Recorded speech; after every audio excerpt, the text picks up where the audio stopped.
नमस्कार दोस्तों, स्वागत है आप सभी का आपके अपने YouTube चैनल के ऊपर। मैं धर्म सिंह आप सभी का हार्दिक स्वागत करता हूं, अभिनंदन करता हूं। दोस्तों, हम पढ़ रहे हैं क्लास 10 का 7th चैप्टर, जिसका नाम है कंट्रोल एवं कोऑर्डिनेशन, नियंत्रण एवं समन्वय, जिसकी हम बात कर रहे थे। और लास्ट क्लास जो हमारी हुई थी, उस लास्ट क्लास के अंतर्गत हम यहाँ तक का जो अध्ययन है वो कर चुके थे। आज की इस क्लास की हम शुरुआत करते हैं कहाँ से? आज की इस क्लास की अपनी शुरुआत कहाँ से होती है? तो वो होता है मानव मस्तिष्क से। लास्ट जो हमने पढ़ा था, लास्ट क्लास के अंतर्गत वो हमने ये पढ़ा था, क्या आप इन घटनाओं के क्रम को खोज सकते हैं? आपकी आंखों में तेज प्रकाश फोकस होने पर कौन कौन सी होती हैं? तो हमने बात की थी कि सबसे पहले आंखों के ऊपर क्या होता है, तेज प्रकाश जो है वो गिरता है। उस तेज प्रकाश को कौन ग्रहण करता है? आंखों के अंतर्गत रेटिना के जो प्रकाशग्राही होते हैं वो उसको क्या कर लेते हैं, ग्रहण कर लेते हैं। उससे क्या होता है, एक तंत्रिका आवेग उत्पन्न होता है। ये तंत्रिका आवेग तंत्रिकाओं के द्वारा कहाँ तक पहुंचता है? मस्तिष्क तक पहुंचता है। मस्तिष्क इन सूचनाओं का क्या करता है, विश्लेषण करता है। और विश्लेषण के पश्चात इसे कहाँ भेजता है? नेत्र की पेशियों को भेजता है, जिससे पुतली जो होती है उसका आकार क्या हो जाता है, छोटा हो जाता है। और पुतली का आकार छोटा होने के कारण आंख में प्रवेश करने वाले प्रकाश की मात्रा जो है वो क्या हो जाती है, कम हो जाती है। ठीक है, तो ये हम बात लास्ट क्लास में कर चुके थे। अब हम शुरुआत कहाँ से करते हैं? मानव मस्तिष्क जो है, यहां से हम इस क्लास की शुरुआत करते हैं। तो ये क्या कह रहा है वो देखिए। क्या मेरुरज्जु का कार्य केवल प्रतिवर्ती क्रिया है? निश्चित रूप से नहीं, क्योंकि हम जानते हैं कि हम सोचने वाले प्राणी हैं। तो प्रतिवर्ती केवल मेरुरज्जु का काम, यानी कि केवल प्रतिवर्ती क्रिया जो है ये मेरुरज्जु का काम है, या मेरुरज्जु केवल प्रतिवर्ती क्रिया ही करता है? क्या ये बात सही है? तो हमारा उत्तर होगा नहीं, क्योंकि इसके अलावा भी अगर हम बात करें तो हम कैसे प्राणी हैं? ये कह रहा है कि हम जो हैं वो हैं सोचने वाले प्राणी, जो सोच विचार करते हैं चीज़ों के बारे में, एनालिसिस करते हैं, उनका विश्लेषण करते हैं कि कौन सी अच्छी है, कौन सी खराब होती है। इन सब चीज़ों को हम देखते हैं। तो हम कैसे प्राणी हैं? हम सोचने वाले प्राणी हैं। मेरुरज्जु तंत्रिकाओं की बनी होती है, जो सोचने के लिए सूचनाएं क्या करती है, प्रदान करती है। और ये मेरुरज्जु जो है वो किसका बना हुआ है? नर्व का बना हुआ है, तंत्रिकाओं का बना हुआ है। और ये तंत्रिकाएं क्या करती हैं? ये हमें सोचने के लिए सूचनाएं क्या करता है, प्रदान जो है वो करता है ये हमें। ठीक है, सोचने में अधिक जटिल क्रियाविधि तथा तंत्रिकीय संबंध होता है। सोचने की जो क्रिया है इसमें बहुत ज्यादा क्या कहता है कि इसका जो प्रोसेस होता है वो बहुत ही ज्यादा जटिल होता है। और इसके अंतर्गत जो तंत्रिकाएं होती हैं उनका जो आपसी तालमेल होता है, आपसी जो समन्वय होता है, आपसी जो संबंध होता है, वो भी बहुत ज्यादा क्या होता है, जटिल होता है। ये मस्तिष्क में क्या होती हैं, संकेंद्रित होते हैं, यानी कि मस्तिष्क के अंतर्गत ये क्या रहते हैं, इकट्ठे रहते हैं। जो शरीर का मुख्य समन्वय केंद्र होता है, कौन? मस्तिष्क जो है ये हमारे शरीर का क्या है, मुख्य जो समन्वय केंद्र होता है वो होता है मस्तिष्क जो होता है। तो मेरुरज्जु क्या किसका बना हुआ है? तंत्रिकाओं का। ये तंत्रिकाएं जो हैं ये क्या करती हैं, सोचने के लिए सूचनाएं क्या करती हैं, हमको प्रदान करती हैं। और सोचने का काम जो है वो बहुत ज़्यादा जटिल होता है, और इसमें तंत्रिकाओं का जो आपसी संबंध होता है वो भी बहुत ज़्यादा क्या होता है, जटिल होता है। और ये तंत्रिकाएं जो होती हैं ये कहाँ पर एकत्रित होती हैं? तो मस्तिष्क के अंतर्गत ये क्या होती हैं, संकेंद्रित होती हैं। और शरीर का क्या है, ये मुख्य समन्वय केंद्र होता है, कौन? हमारा मस्तिष्क जो होता है। मस्तिष्क तथा मेरुरज्जु केंद्रीय तंत्रिका तंत्र बनाते हैं, ये दोनों के दोनों। तो एक बात ध्यान देना कि सेंट्रल नर्वस सिस्टम यानी कि केंद्रीय तंत्रिका तंत्र जो है हमारा, वो किसका बना हुआ होता है? तो हमारा केंद्रीय तंत्रिका तंत्र किसका बना हुआ होता है? दो भागों का या दो अंगों का बना हुआ होता है। एक होता है मस्तिष्क और दूसरा कौन होता है? मेरुरज्जु होता है। इन दोनों के मिलने से क्या बनता है, हम हमारे केंद्रीय तंत्रिका तंत्र का क्या होता है, निर्माण होता है। और ये केंद्रीय तंत्रिका तंत्र क्या करता है, ये शरीर के सभी भागों से सूचनाओं को प्राप्त करता है तथा इनका क्या करता है, समाकलन करता है। यानी कि अलग अलग भागों से सूचनाओं को इकट्ठा करता है, और इकट्ठा करने के पश्चात उन सूचनाओं को क्या करता है, एक साथ इकट्ठी करके उनका आपसी जो विश्लेषण होता है वो इसके द्वारा किया जाता है। समाकलन का मतलब सबको एक साथ क्रियाविधि करने को अपन क्या बोलते हैं, समाकलन। या अलग अलग अंगों से सूचनाएं आती हैं और फिर उन सूचनाओं को एक साथ इकट्ठा करके उसका क्या करता है, ये विश्लेषण करता है, उसको हम बोल रहे हैं समाकलन करता है उसका। हम अपनी क्रियाओं के बारे में भी सोचते हैं। कौन कौन सी क्रियाएं हैं जिनके बारे में हम सोचते हैं, जैसे कि लिखना है, बात करना है, एक कुर्सी को घुमाना है, किसी कार्य के समाप्त होने पर ताली बजाना होता है, इत्यादि ऐच्छिक क्रियाओं के उदाहरण हैं। तो ये सब किसके उदाहरण हैं? ये सारे के सारे जो हैं ये हमारी ऐच्छिक क्रियाएं जो होती है। ऐच्छिक क्रियाएं कौन सी होती हैं? ये वो क्रियाएं होती हैं जिनके ऊपर हमारे मस्तिष्क या मेरुरज्जु का पूर्ण रूप से क्या होता है? नियंत्रण होता है। यानी कि जब हम चाहेंगे तो ये क्रियाएं होंगी, हम नहीं चाहेंगे तो ये क्रियाएं नहीं होती हैं। तो ऐसी क्रियाएं जो पूरी तरीके से हमारे मस्तिष्क या मेरुरज्जु के द्वारा नियंत्रित होती हैं, उन क्रियाओं को हम किस नाम से जानते हैं? ऐच्छिक क्रियाओं के नाम से जानते हैं। जो आगे क्या करना है के निर्णय पर क्या होती है? आधारित होती है। अतः मस्तिष्क को भी पेशियों तक संदेश भेजने होते हैं। यह दूसरा मार्ग है जिसमें तंत्रिका तंत्र पेशियों में क्या करता है? संचार भेजता है। तो एक तरफ से तो ये क्या करता है? सूचनाओं को प्राप्त करता है, और दूसरी तरफ से ये क्या करता है? उन सूचनाओं को ये कहाँ तक पहुंच भेजता है? पेशियों तक भेजता है, जिससे पेशियां क्या होती हैं? फिर गतिशील होती हैं और अंग क्या करने लगता है? कार्य करने लगता है। केंद्रीय तंत्रिका तंत्र तथा शरीर के अन्य भागों में संचार को परिधीय तंत्रिका तंत्र सुगम प्रदान करता है। जो मस्तिष्क और मेरुरज्जु से निकलने वाली जो मस्तिष्क से निकलने वाली कपाल तंत्रिकाओं तथा मेरुरज्जु से निकलने वाली मेरु तंत्रिकाओं से बना हुआ होता है। यानी कि यहाँ पर ये बात जो है वो भी अपने लिए इंपॉर्टेंट हो गई कि अपना जो होता है, हम बात कर रहे हैं कि क्या होता है वो मैं अभी बता रहा हूं आपको, एक सेकंड के लिए देखिए। अब यहां पर तो इसने क्या कहा था कि शरीर के विभिन्न भागों से सूचनाएं प्राप्त करता है और इनका समाकलन करता है। वो तंत्र तो कौन सा होता है? हमारा केंद्रीय तंत्रिका तंत्र।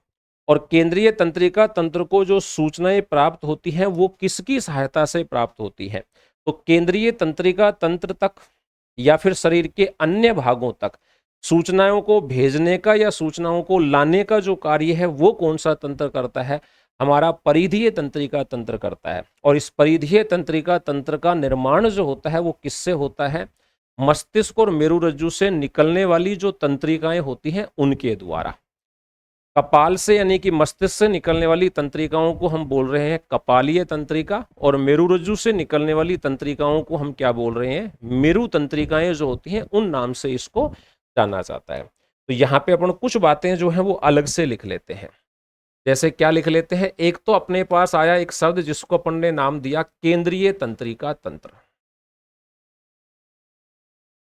एक तो कौन आया? एक तो अपने पास आया जिसको अपन ने नाम क्या दिया है? केंद्रीय तंत्रिका तंत्र, जिसको हमने कहा है। और ये केंद्रीय का तंत्रिका तंत्र क्या कर रहा है? ये शरीर के सभी भागों से सूचनाओं को क्या करता है? इकट्ठा करता है और उनका समाकलन करता है। तो अगर इसका कार्य हमसे पूछा जाए तो क्या होता है? तो इसके कार्य में जब हमसे पूछा जाता है तो इसका कार्य क्या होता है? शरीर के विभिन्न भागों से, इसका कार्य है शरीर के विभिन्न भागों से सूचनाओं को क्या करना? प्राप्त करना। विभिन्न भागों से सूचनाओं को क्या करना? प्राप्त करना। सूचनाओं को प्राप्त करना, ये किसका काम होता है? सेंट्रल नर्वस सिस्टम, केंद्रीय तंत्रिका तंत्र जो होता है उसका काम होता है। और इसके कार्य में इसका सहयोग कौन करता है? तो इसके कार्यों में इसका सहयोग कौन करता है? परिधीय तंत्रिका तंत्र। जो क्या करता है? केंद्रीय तंत्रिका तंत्र और शरीर के अन्य भागों के बीच क्या करता है? संचार का काम करता है। तो दूसरा जो अपना तंत्र आता है उसका नाम क्या होता है? उसका हम नाम दे रहे हैं परिधीय तंत्रिका तंत्र। दूसरा अपना कौन सा हो गया? परिधीय तंत्रिका तंत्र। और परिधीय तंत्रिका तंत्र का कार्य क्या है उसकी भी अपन बात करें तो ये क्या करता है? केंद्रीय तंत्रिका तंत्र व शरीर के दूसरे भाग जो होते हैं,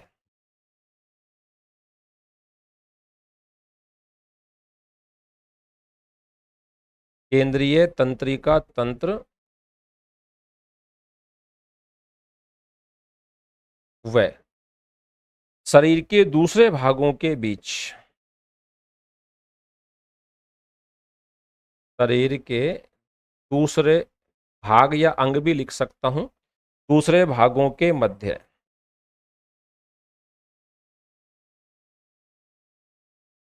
भागों के मध्य क्या करता है ये? संचार, कम्युनिकेशन का काम करता है ये। यानी कि वहां से सूचनाएं लेता है और कुछ सूचनाओं को वहां तक भेजता भी है। और इसका जो निर्माण है वो किससे होता है? तो परिधीय तंत्रिका तंत्र जो है, इसके निर्माण की अगर हम बात करें तो इसका निर्माण किससे होता है? इसका निर्माण एक तो होता है कपालीय तंत्रिका। एक तो कौन सी तंत्रिकाओं से होता है? कपालीय तंत्रिका से। और ये कपालीय तंत्रिका कहाँ से निकलती है? ये मस्तिष्क से उत्पन्न होती है। ये कहाँ से उत्पन्न है? ये होती है मस्तिष्क से उत्पन्न। और दूसरी कौन सी होती है अपनी? मेरु तंत्रिका। और ये कहाँ से उत्पन्न होती है? ये होती है मेरु रज्जु से उत्पन्न। ये होती है मेरु रज्जु से क्या होती है? ये उत्पन्न होती है।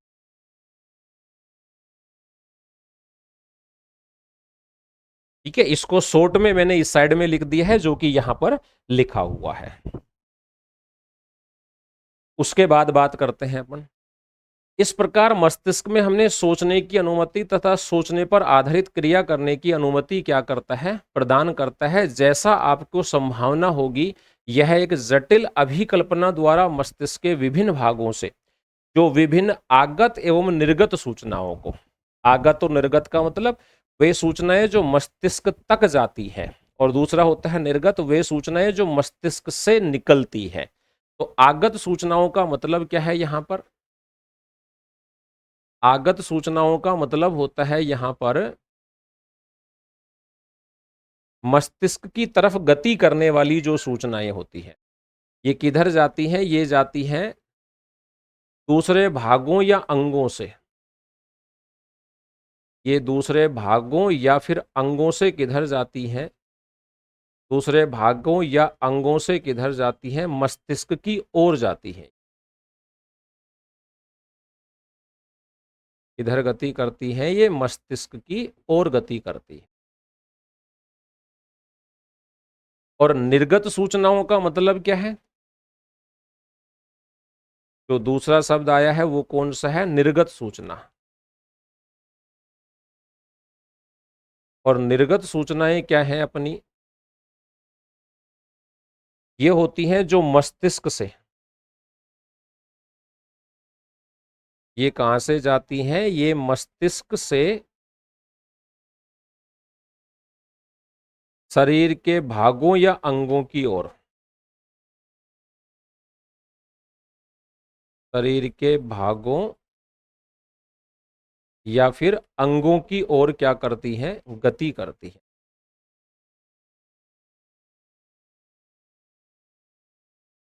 उनको अपन कहते हैं निर्गत सूचना।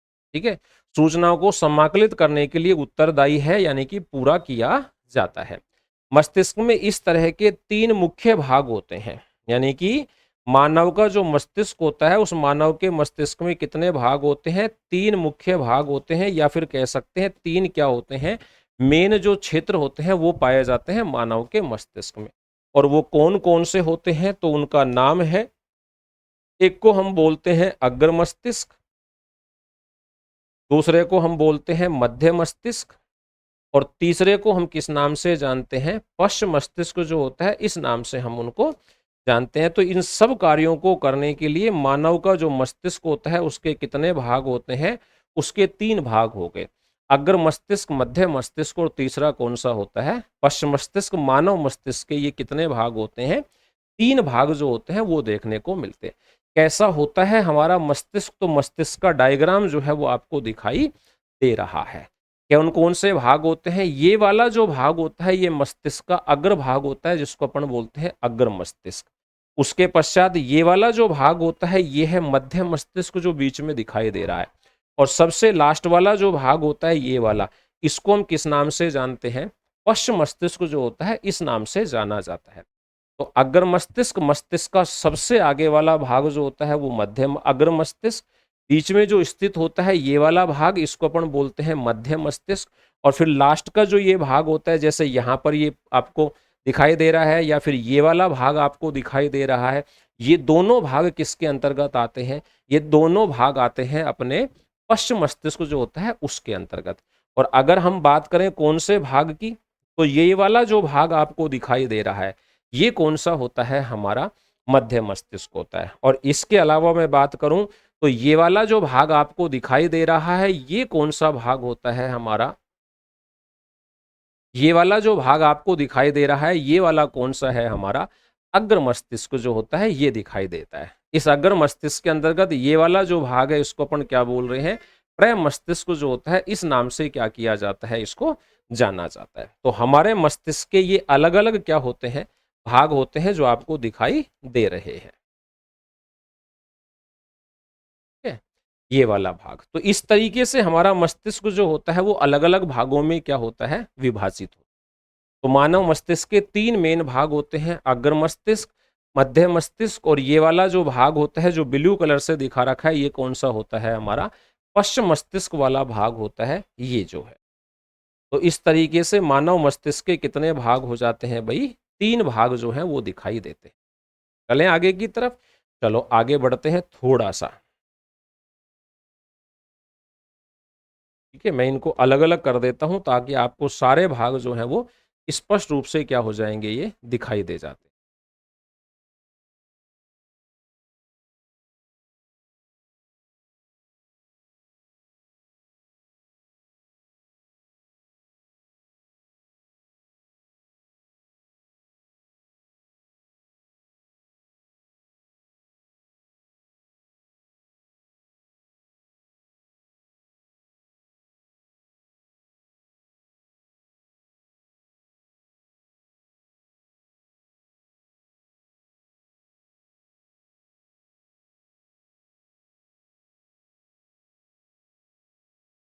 ये वाले भाग जो हैं इस तरीके से हमारा पूरा मस्तिष्क जो होता है वो हमें इस प्रकार का दिखाई देता है।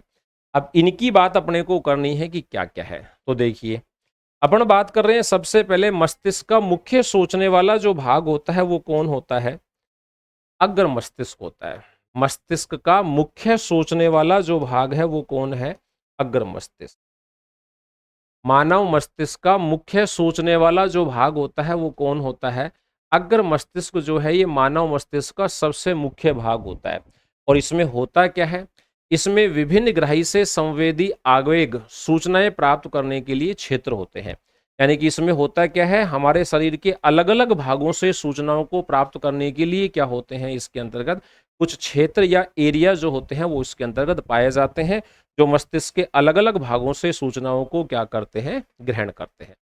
अगर मस्तिष्क के अलग अलग क्षेत्र क्या करते हैं?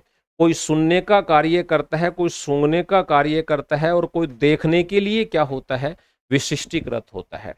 इनमें साहचर्य के लिए क्या होते हैं? क्षेत्र पृथक होते हैं, जहां इन संवेदी सूचनाओं को अन्य ग्राही से प्राप्त सूचनाओं एवं पहले से मस्तिष्क में एकत्रित सूचनाओं का अर्थ क्या किया जाता है? लगाया जाता है। तो अलग अलग भागों से जो ये सूचनाएं आती हैं उसके हिसाब से हमारा मस्तिष्क जो है वो विश्लेषण जो करेगा वो भी अलग अलग करेगा, लेकिन ऐसा नहीं होता है। तो ऐसा क्यों नहीं होता है? क्योंकि मस्तिष्क के अलग अलग भागों से प्राप्त जो सूचनाएं होती हैं उन सूचनाओं को अलग अलग क्षेत्रों के द्वारा ग्रहण तो किया जाता है, लेकिन फिर उन सूचनाओं को क्या किया जाता है? या पहले से मस्तिष्क में जो प्राप्त सूचनाएं हैं, यानी कि नई आने वाली सूचनाएं और मस्तिष्क में पहले से उपस्थित जो सूचनाएं होती हैं उन सबको एक साथ एकत्रित करके और उन सूचनाओं का क्या किया जाता है? अर्थ लगाया जाता है। तो अग्र मस्तिष्क मुख्य सोचने वाला भाग हो गया। अग्र मस्तिष्क में क्या होते हैं? शरीर के विभिन्न भागों से सूचनाएं प्राप्त करने के लिए अलग अलग क्या होते हैं? क्षेत्र होते हैं। अब आप ये सोचिए कि अलग अलग क्षेत्र होंगे तो अलग अलग सूचनाओं का अर्थ भी अलग अलग ही लगाया जाएगा, लेकिन ऐसा होता नहीं है। तो सूचनाओं के लिए अलग अलग क्षेत्र जरूर होते हैं जहां से सूचनाओं को ग्रहण किया जाता है, पर नई आने वाली सूचनाओं को और मस्तिष्क में पहले से एकत्रित या उपस्थित जो सूचनाएं होती हैं उन सबको एक साथ क्या किया जाता है? एकत्रित किया जाता है और फिर उन सूचनाओं का क्या किया जाता है? अर्थ जो है वो लगाया जाता है। इन सब पर आधारित एक निर्णय लिया जाता है। तो सबको एकत्रित करके और डिसीजन कितना लिया जाता है, एक जो डिसीजन है वो लिया जाता है, ताकि अनुक्रिया तथा सूचनाएं प्रेरक क्षेत्र तक कैसे पहुंचाया जाए। जो ऐच्छिक पेशियों की गति को, जैसे हमारी टांग की पेशियों वगैरह को क्या करती है, नियंत्रित करती है। तो ये काम कैसे कर रहा है वो ध्यान दो आप। सबसे मुख्य भाग तो हो गया सोचने वाला कौन, हमारा अग्र मस्तिष्क। और विभिन्न ग्राही से संवेदी आवेग प्राप्त करने के लिए क्या होते हैं, क्षेत्र होते हैं। अलग अलग स्थान होते हैं, यानी कि अलग अलग सूचनाओं के लिए अलग अलग क्षेत्र होते हैं, ये ध्यान रखना। अलग अलग जो संवेदनाएं होती हैं या अलग अलग जो संवेदी आवेग होते हैं, अलग अलग संवेदी आवेग के लिए क्या होता है, आवेग के लिए क्या होते हैं, पृथक क्षेत्र होते हैं। यानी कि अलग अलग ही क्या होते हैं, इसके लिए क्षेत्र जो है वो पाए जाते हैं। तो अलग अलग क्या होते हैं, इसके लिए क्षेत्र होते हैं। अब क्या होगा कि ये जो नई आने वाली सूचनाएं हैं, नई प्राप्त सूचनाएं, नई प्राप्त सूचनाएं प्लस नई प्राप्त सूचनाएं एवं, प्लस नहीं लगाता हूं मैं, लिखता हूं एवं, पहले से उपस्थित या एकत्रित, पहले से एकत्रित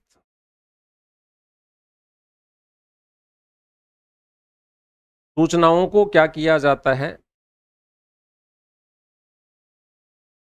सूचनाओं को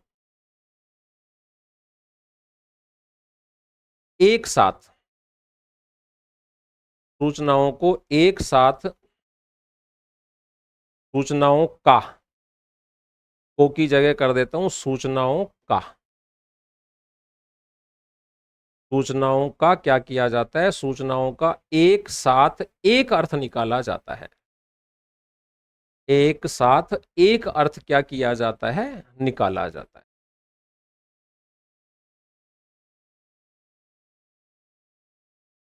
निकाला जाता है। अब एक जो अर्थ निकाला जाएगा उसके हिसाब से क्या होता है, एक ही निर्णय आएगा, एक ही क्या लिया जाता है उससे, एक ही उससे लिया जाता है निर्णय। और इस निर्णय के आधार पर ही क्या होता है, इस निर्णय को कहां भेजा जाता है, प्रभावित क्षेत्र जो होता है वहां तक इसको क्या करते हैं, भेजते हैं। प्रभावित क्षेत्र तक क्या करते हैं, इसको,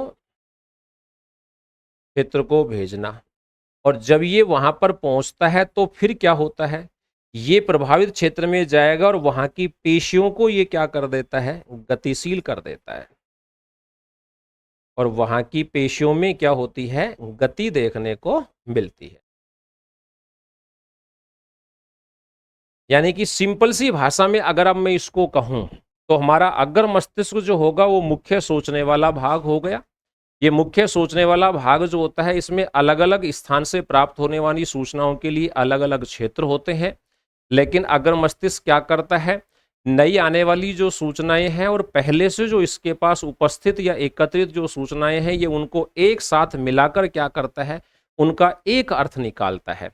और उस एक अर्थ के आधार पर ही क्या लिया जाता है, एक निर्णय लिया जाता है।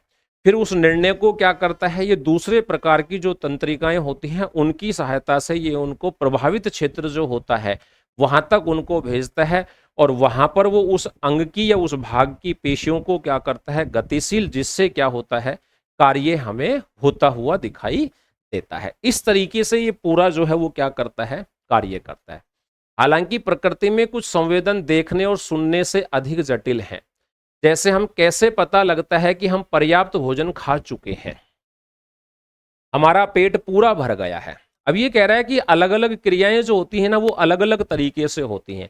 इनमें से कुछ आसान क्रियाएं भी होती हैं और इनमें से कुछ जो होती हैं वो बहुत ज़्यादा जटिल क्रियाएं भी होती हैं। जैसे कि मान लीजिए हम कह रहे हैं कि भाई देखना और सुनना जो है ये हैं सिंपल सी क्रियाएं, या ये कहें कि ये कम जटिल क्रियाएं हैं। कुछ क्रियाएं ऐसी भी हैं जो इनसे ज़्यादा जटिल होती हैं। जैसे कि हम खाना खा रहे हैं और खाना खाते समय हमें कैसे पता चलेगा कि हमारा पेट जो है वो भर गया है।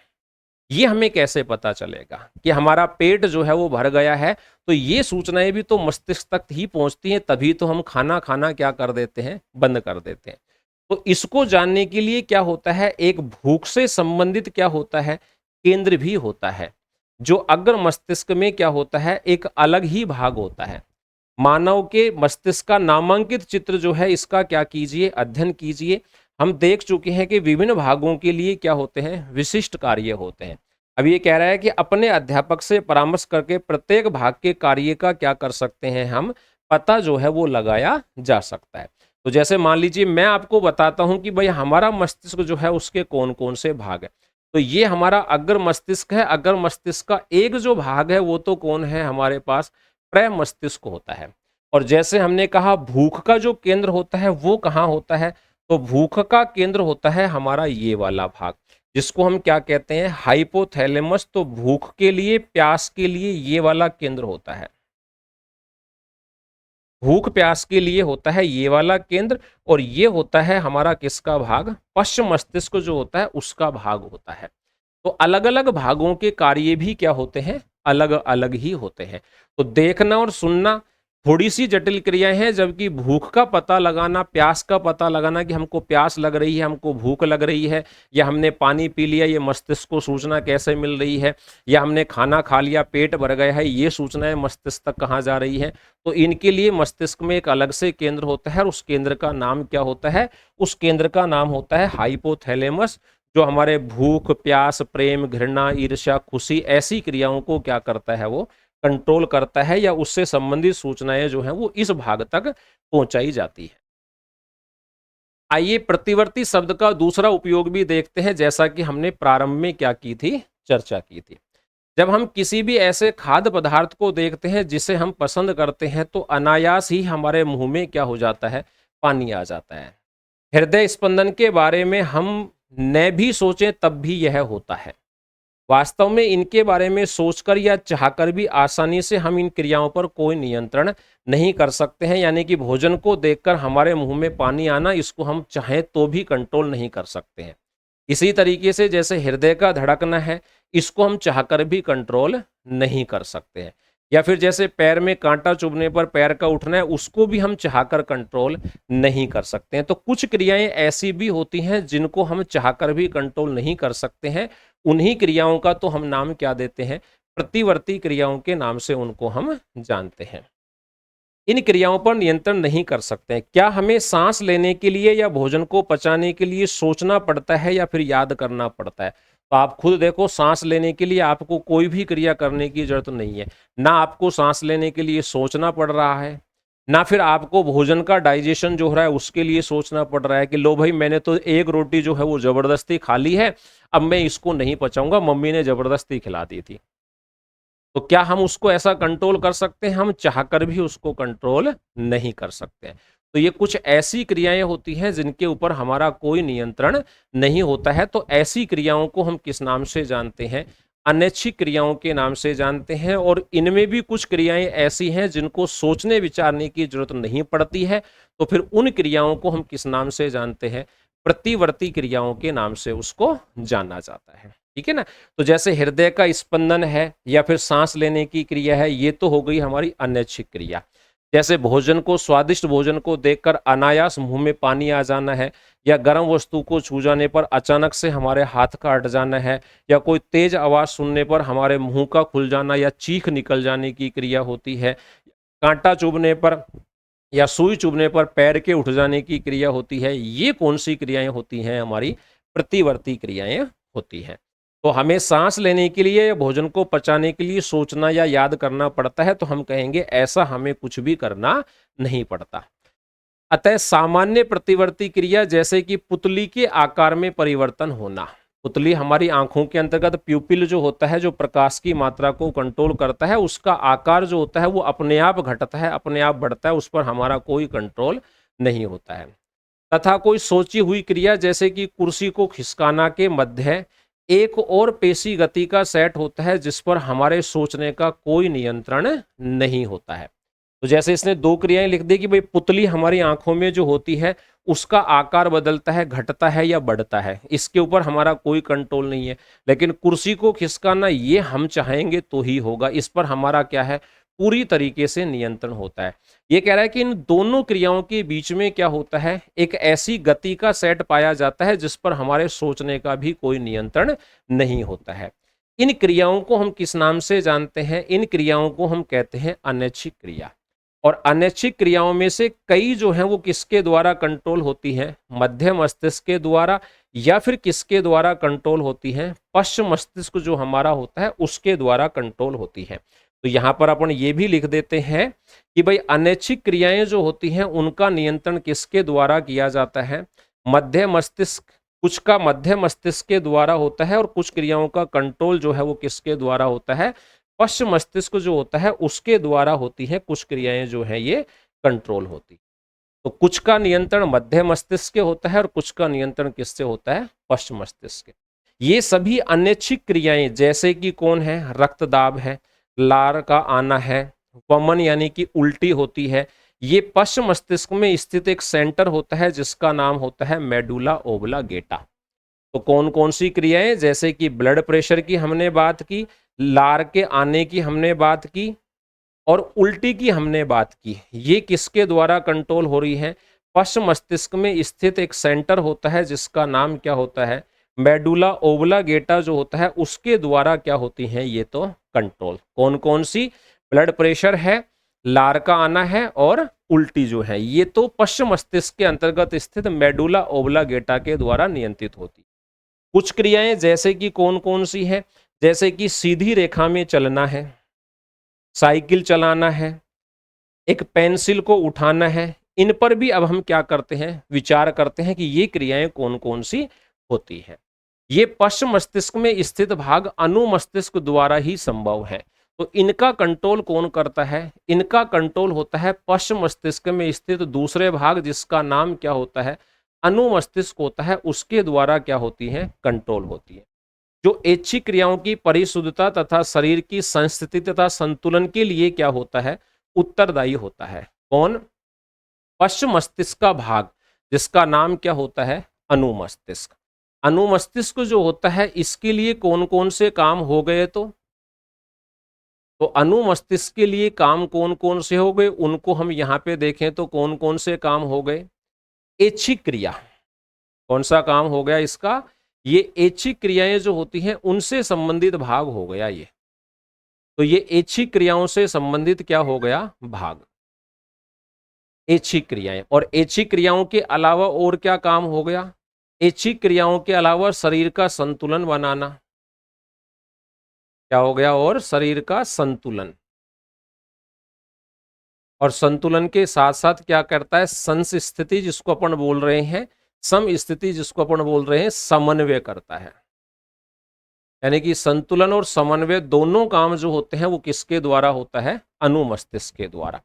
अब ये कह रहा है कि कल्पना कीजिए कि यदि हम इनके बारे में नहीं सोच रहे हैं और सभी घटनाएं काम करना बंद कर दें तो क्या होगा। ये एक सवाल मान लेते हैं अपन इसको कि अगर हम ये सोच लें कि भाई ये सारे के सारे भाग जो हैं वो काम करना क्या कर देते हैं, बंद कर देते हैं, ये सभी घटनाएं काम करना बंद कर देती हैं तो क्या होगा। तो क्या होगा, अगर ये क्रियाएं कार्य करना बंद कर देते हैं तो शरीर का संतुलन क्या होगा, बिगड़ जाएगा, चलना फिरना क्या हो जाएगा, कठिन हो जाएगा, रक्तदाब है, श्वसन है, पाचन है आदि अनैच्छिक क्रियाएं क्या हो जाएंगी, प्रभावित हो जाएंगी। विशेष रूप से हम कह सकते हैं सीधा सीधा कि हमारा जीवन जो है वो किस में आ जाएगा, संकट के अंतर्गत आ जाएगा हमारा जो जीवन होता है। आगे चलते हैं और क्या कहता है ये ऊतक रक्षित कैसे होते हैं, यानी कि ये जो हम पढ़ रहे हैं मस्तिष्क है, मेरुरज्जु है, या हमारी तंत्रिकाएं होती हैं, इनको कैसे सुरक्षित रखा जाता है उसकी अगर हम बात करते हैं तो मस्तिष्क की तरह कोमल अंग जो विविध क्रियाओं के लिए बहुत आवश्यक है कि सावधानी पूर्वक रक्षा भी होनी चाहिए। ऐसा नहीं है कि इसको हम ऐसे ही छोड़ देते हैं, तो ऐसे कोमल अंग जो होते हैं उनकी हमें क्या करनी पड़ती है, रक्षा करनी पड़ती है, यानी कि उनको सुरक्षित कैसे रखा जाए इसकी हम बात कर रहे हैं। तो इसके लिए शरीर की अभिकल्पना इस प्रकार की है कि मस्तिष्क एक हड्डियों के बॉक्स में स्थित होता है। तो मानव का जो मस्तिष्क होता है वो किस में होता है? मानव का मस्तिष्क हड्डियों का जो ये एक बॉक्स होता है इसके अंतर्गत पाया जाता है, जिसको अपन बोल देते हैं खोपड़ी, या इसको कह दिया जाता है कपाल जो होता है। ठीक है, तो मानव का मस्तिष्क किस में स्थित होता है? मानव का जो मस्तिष्क होता है वो हड्डियों के एक बॉक्स में क्या होता है? अवस्थित होता है।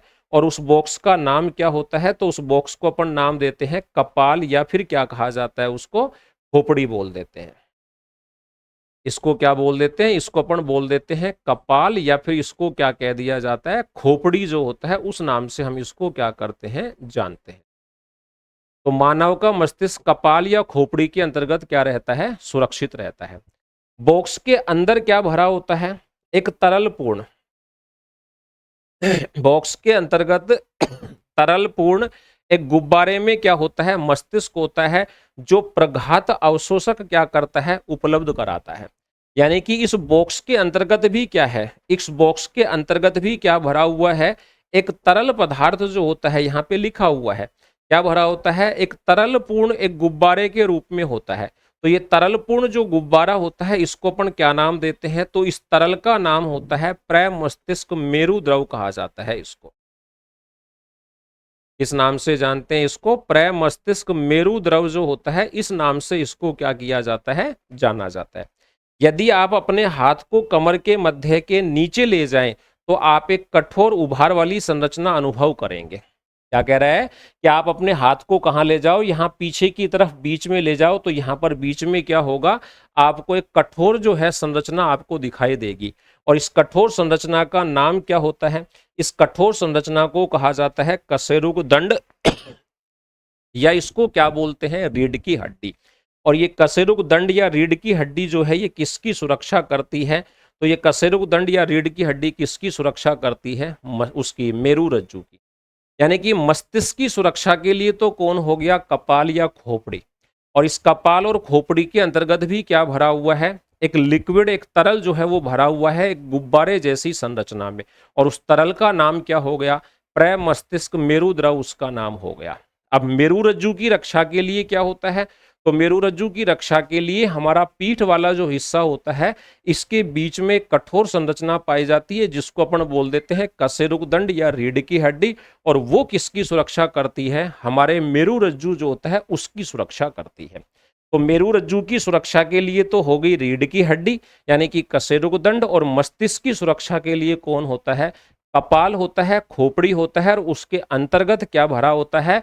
एक तरलपूर्ण गुब्बारे के रूप में कौन होता है? मस्तिष्क। और उस तरल का नाम क्या बताया है? प्रमस्तिष्क मेरु द्रव उसको कहा जाता है। तंत्रिका ऊतक कैसे क्रिया करता है, इसकी बात करते हैं। अब तक हम तंत्रिका ऊतक की चर्चा कर रहे थे। यह कैसे सूचनाओं को एकत्र करता है, इन्हें शरीर में भेजता है और सूचनाओं को संसाधित करता है। यानी कि ये कैसे तो सूचनाओं को इकट्ठा करता है, कैसे ये सूचनाओं को एक जगह से दूसरी जगह पर पहुंचाता है, और कैसे ये उसे सूचनाओं से क्या करता है? निर्णय जो है वो निकालता है, कैसे उनकी प्रोसेसिंग करता है, मतलब संसाधित करता है। सूचनाओं के आधार पर निर्णय लेता है और पेशियों तक क्रिया के लिए निर्णय को संचारित करता है।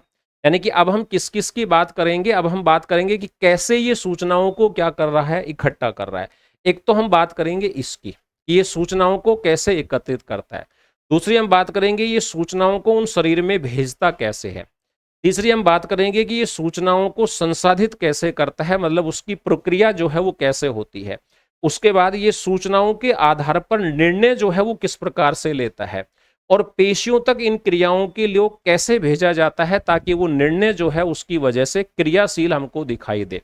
दूसरे शब्दों में हम कह सकते हैं जब क्रिया या गति संपन्न होनी होती है तो पेशी ऊतक अंतिम काम कैसे करेगा, कैसे काम करते हैं। तो जंतु पेशी कैसी गति करती हैं उसकी अपन बात करते हैं। तो सबसे पहले क्या होता है? जब तंत्रिका आवेग पेशी तक पहुंचता है तो पेशी को गति करनी चाहिए। यानी कि पेशी कब गति करेगी? जब तंत्रिका आवेग जो है यानी कि वो विद्युत के रूप में जो करंट फ्लो हो रहा है, या ये कहें कि आवेग के रूप में वो जो करंट फ्लो हो रहा है, जब वो पेशी तक पहुंचता है तो पेशी को क्या करनी चाहिए? गति करनी चाहिए। और पेशी गति जो है वो कैसे करती है इसकी बात करते हैं। तो पेशी कैसे गति करती है? कोशिकीय स्तर पर गति के लिए सबसे सरल धारणा है कि पेशी कोशिकाएं अपनी आकृति को क्या करती हैं, बदलकर गति करती हैं। तो पेशी कैसे गति करती हैं? पेशियों की गति होती है कि उनकी आकृति में क्या होता है, परिवर्तन। कभी वो सिकुड़ कर छोटी हो जाती हैं और कभी वो फैलकर कैसी हो जाती हैं, बड़ी हो जाती है। अब ये कह रहा है कि पेशी जब अपनी आकृति को बदलती है और गति करती है तो ये आकृति बदलती कैसे है, यानी कि पेशी कोशिकाएं जो है इनकी आकृति जो है इसमें बदलाव कैसे होता है। तो इसका उत्तर ये खुद ही बता रहा है कि इसका उत्तर कहां से आता है। इसका उत्तर आता है कोशिकीय अवयवों के रसायन के रूप में, कि कोशिकाओं के अंतर्गत अवयव होते हैं जिसके अंतर्गत बहुत सारे क्या पाए जाते हैं, रासायनिक पदार्थ जो है वो उसमें उपस्थित होते हैं। पेशी कोशिकाओं में ये क्या कह रहा है कि क्या होती हैं, एक विशेष प्रकार की क्या पाई जाती हैं, प्रोटीन पाई जाती हैं। हालांकि वो प्रोटीन के नाम में बता देता हूं, एक्टिन और मायोसिन होती है, लेकिन यहाँ नहीं लिखा हुआ है तो अपन उसकी चर्चा भी नहीं करेंगे। फिलहाल आपको ये ध्यान रखना है कि बस पेशियों में कौन होती है, प्रोटीन होती है।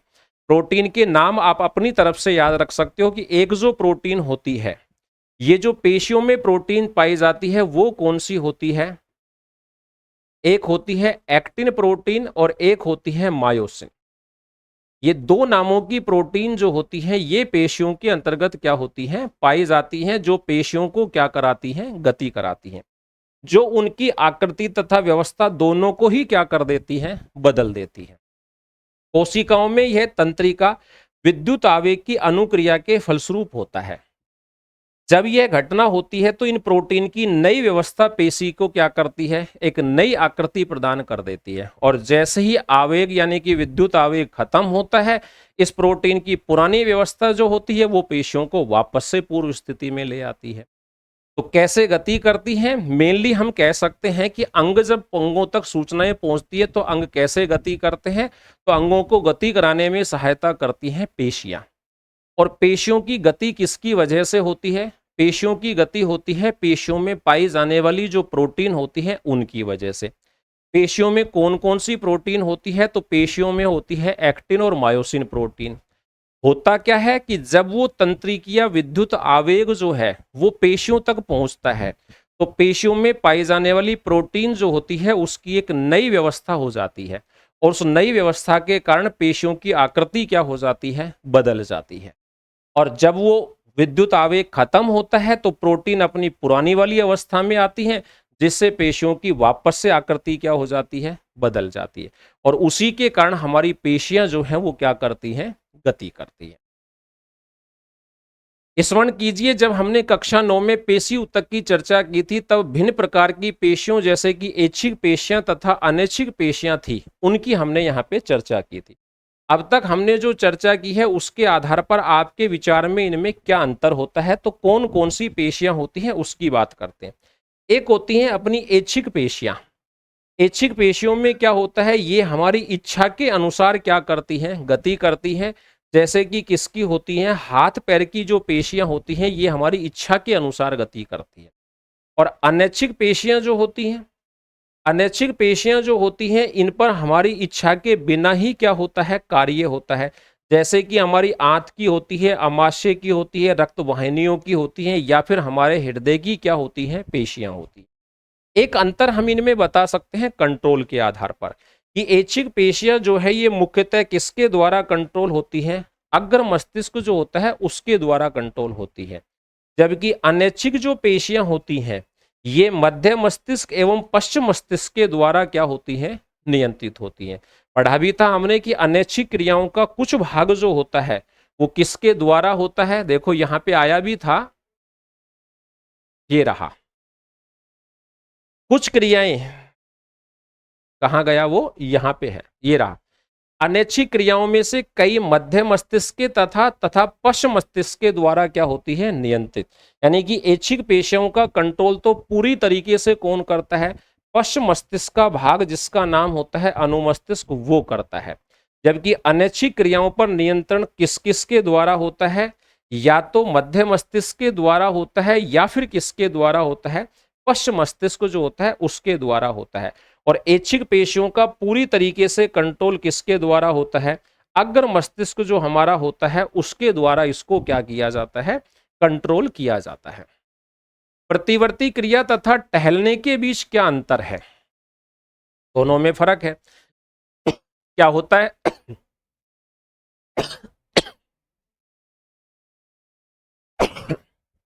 प्रतिवर्ती क्रिया तो कोई भी उद्दीपन जो मिलता है हमारे शरीर को, उसके विपरीत होने वाली क्या होती है? एक बहुत ही तेज और अनैच्छिक क्रिया होती है।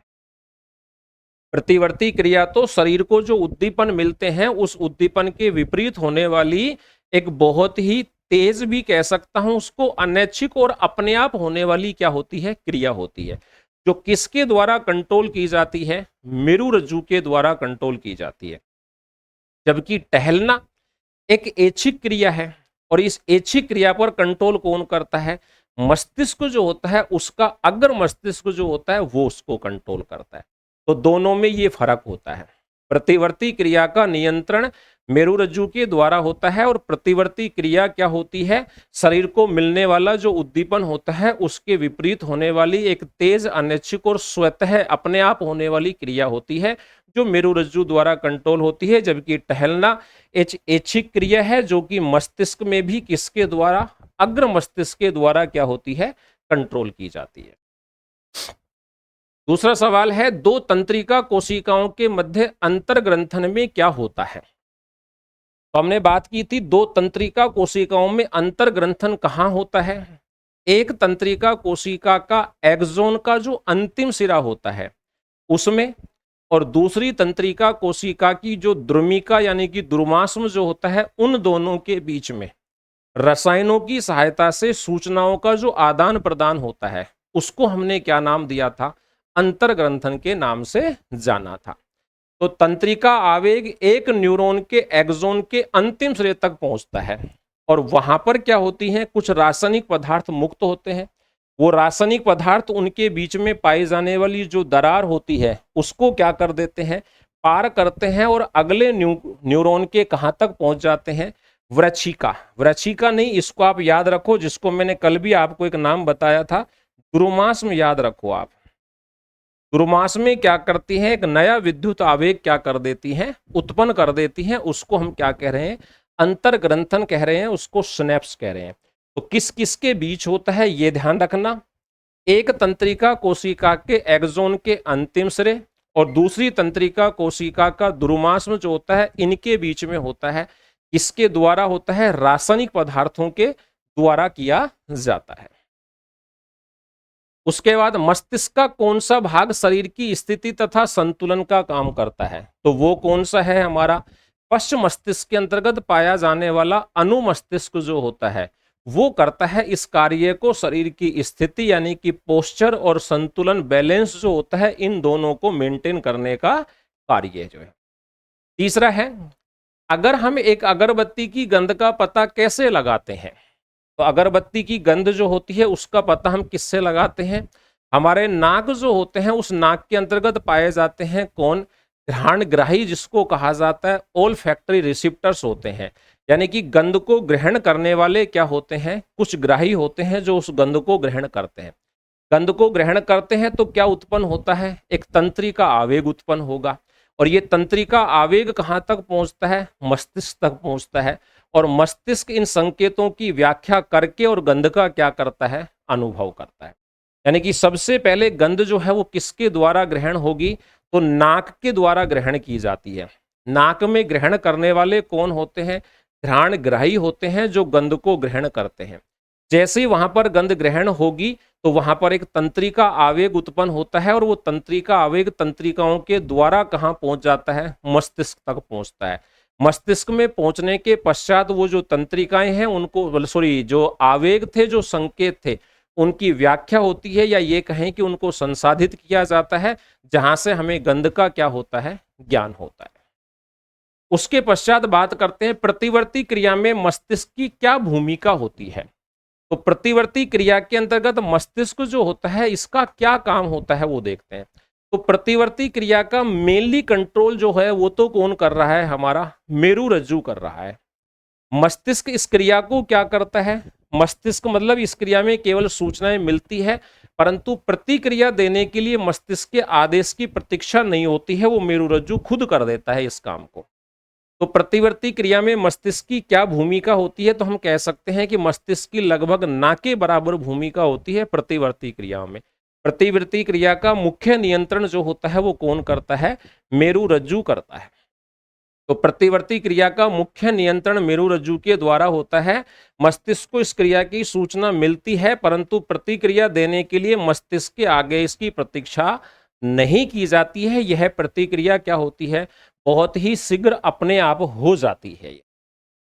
उसके पश्चात पौधों में समन्वय की बात करते हैं, और पौधों में समन्वय को पढ़ेंगे भाई हम नेक्स्ट क्लास के अंतर्गत। तो यहां से हम चर्चा करेंगे दूसरी क्लास के अंतर्गत अपने टॉपिक की, क्योंकि ये नया टॉपिक स्टार्ट हो जाता है। नया टॉपिक का मतलब नियंत्रण और समन्वय के अंतर्गत जंतुओं का नियंत्रण और समन्वय खत्म हो गया, अब किसका नियंत्रण और समन्वय शुरू होगा, पौधों के अंतर्गत नियंत्रण और समन्वय कैसे होता है उसकी चर्चा। और ये हम करेंगे कहां से, नेक्स्ट क्लास से प्रारंभ करेंगे। तब तक आप सभी लोगों को धन्यवाद। Wish you all the best, have a nice day.